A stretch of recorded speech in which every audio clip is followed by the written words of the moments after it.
Immigration critics aren't the only ones upset with the move to keep the Lukeville border crossing closed. Many Arizonans are questioning the decision, including Marco Lopez, who knows a thing or two about a border crisis.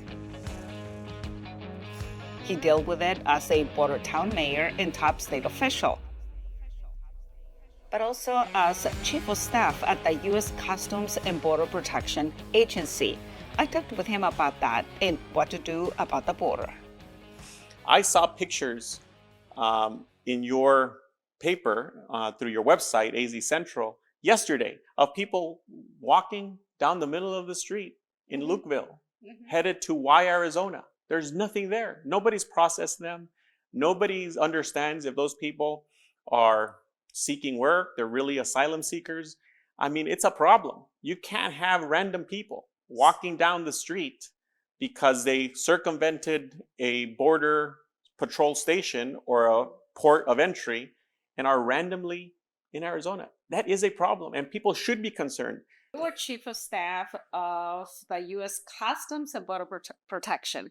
I always mess that up. So what does that job entail exactly? You know, the Customs and Border Protection is the largest law enforcement agency in the country. 60,000 men and women deployed in 3 different branches: Border Patrol, Customs at the ports, and then Air and Marine. So Arizona actually has the largest footprint of Border Patrol agents. We have a very important mission with Air and Marine out of Sierra Vista, out of Fort Huachuca, which is all of the... Air and Marine is what? It's all of the helicopters, the planes, the surveillance, the unmanned aerial vehicles that help patrol the border, and then the customs officers at the ports of entry. So it's coordinating and managing that agency on behalf of the President of the United States. So when you were in that job, you never had to actually close a very important port of entry or smaller ones. But how about when you were mayor of Nogales? Did you feel the pressure? I think that the closest that we have an experience of what we're seeing today is probably 2011 after the 9/11 attacks. I was mayor of the city of Nogales, Arizona. I had colleagues in Douglas, Ray Barain, who was mayor there. We were the 2 Democrats, and then we had Mayor Harper in San Luis and Mayor Nelson in Yuma and Mayor Walkup in Tucson, 3 Republicans. So we decided that we were going to come together because our economies depend on people and goods coming back and forth. And the threat from, at that point, customs, because there was no Customs and Border Protection, it was all separate.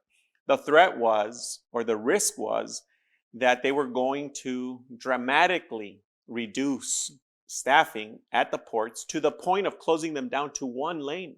In Nogales, for instance, because they didn't know what the threat was. If you remember, after 9/11, September 2001, we didn't know what the enemy, who was the threat. And so they were double staffing at the ports, at the lanes. So where we in Nogales had 5 lanes, they were going to close 3 and deploy that staff to double check.